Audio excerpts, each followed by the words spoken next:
Something has been missing from our recent videos on the new EU drone laws. What about the FPV self-build hobby? Where does it fit in amongst the various airspace and drone types? Is the urban FPV drone hobby dead? We've been talking to the CAA and the results are interesting.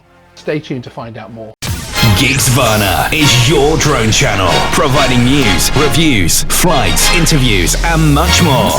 The new EU drone regulations are pretty explicit when it comes to manufactured drones of the type of companies like DJI, Parrot and alike produce. However, there is very little discussion of where the FPV race-style drone would fit in. Certainly at the moment, where you would expect to see a DJI Mavic drone, you could also expect to see FPV drones either racing, taking video or just on a simple rip. We've taken a look at how the new regulations could impact the FPV hobby, with direct answers from the CAA coming up later in the video. To see more of our videos on the new EU drone laws, click the link in the description to watch the playlist. If you're new here, please consider subscribing, and to get the latest drone news first, hit the notification bell. The only explicit mention of anything beyond a fully manufactured drone is within the CAA's CAP 1789, where, when discussing standards relating to drone production, it reads, "Remember, these standards only apply to unmanned aircraft that are intended to be sold in the EU market, either fully assembled or in kit form." This, along with other sections of the EU directives themselves, leads me to believe that FPV drones will be subject to the same regulations. When purchasing a kit or a replacement part for your FPV drone, this could well mean the individual part will be marked with a class type or a warning about which classes it can be used in. The regulations do provide manufacturers with some time, allowing aircraft which do not comply within classes C0 to C4 to continue flying indefinitely in subcategory A3 far from people. However, after July 2022, open category aircraft which are placed on the market will have to be clearly marked with their class number. In the interim period between 2020 and 2022, aircraft with a mass of 2 kilograms will be allowed to operate in the subcategory A2 with a maximum distance of 50 meters from people. So where will you be able to fly your FPV drone after the regulations come into effect? Let's take a look at the subcategories to see. So within open category, we have 3 subcategories, A1, A2, A3. In theory, an FPV drone could be flown within all 3 categories. Even if A1 over people is restricted to 250 grams, it would be a pretty light FPV drone. However, where the kick enters is within the drone classes, which are separated into C0 to C4. Let's take a look at which class you could fly an FPV within. Class 0.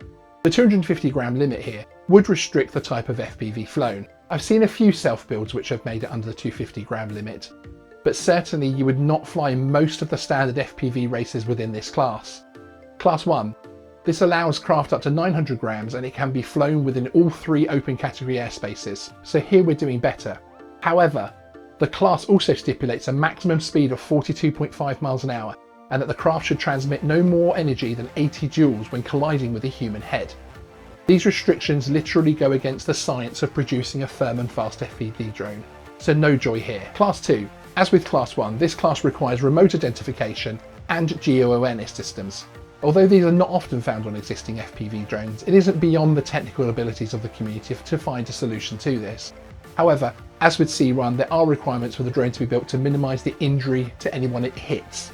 Also, it will require a button to slow the craft to 3 meters a second for use when close to people. Although most FPV drones would not be flown that close, to fly in this subcategory you'd still have to have that functionality. Class C3 drones does start to get better, but this class of drone can only be operated within subcategory A3 only, which means far from people in any built-up area. So this would still exclude the typical use of FPV drones relaxing in an urban park. Also, Class C requires the drone to have automated flight control such as return to home and limiters. Again, often not found on FPVs, but not beyond the community to find a solution. This leaves us with Class 4. This allows the flight of pretty much any drone under 25 kilograms, but it is only within the A3 subcategory, far from people and in a non-urban environment. So here we finally have a place to fly our FPV drones. So, as it stands on the guidance provided by the CAA CAP 1789, you will not be able to fly your FPV drone in an urban park or anywhere remotely close to people. How would this change affect the hobby for you? Please let us know your thoughts by leaving a comment. We really appreciate all of our subscribers and viewers and love hearing from you. Now, before making this video, we contacted the CAA to discuss where the FPV drone community fits within the regulations. Speaking to their excellent UAV team, a team leader informed us that at present no specific guidance has been passed down to them regarding the construction and flight of FPV drones within the open category. They were not expecting this information to be released until much closer to the July 2020 enforcement date. However, they expected all drones to fall under the same regulations, so that would mean a hard time for both the production of FPV drones and for where you're able to fly them. The FPV community is a huge part of the droning world, and where there has been special mention and consideration to hobbyists flying RC helicopters and aircraft, there has been little to calm the fears of the FPV hobby. We will be keeping you informed of any more updates which might impact the FPV community, including a written response we've received from the CAA, so stay tuned to future videos by subscribing and hitting the notification bell. Please remember to like and subscribe.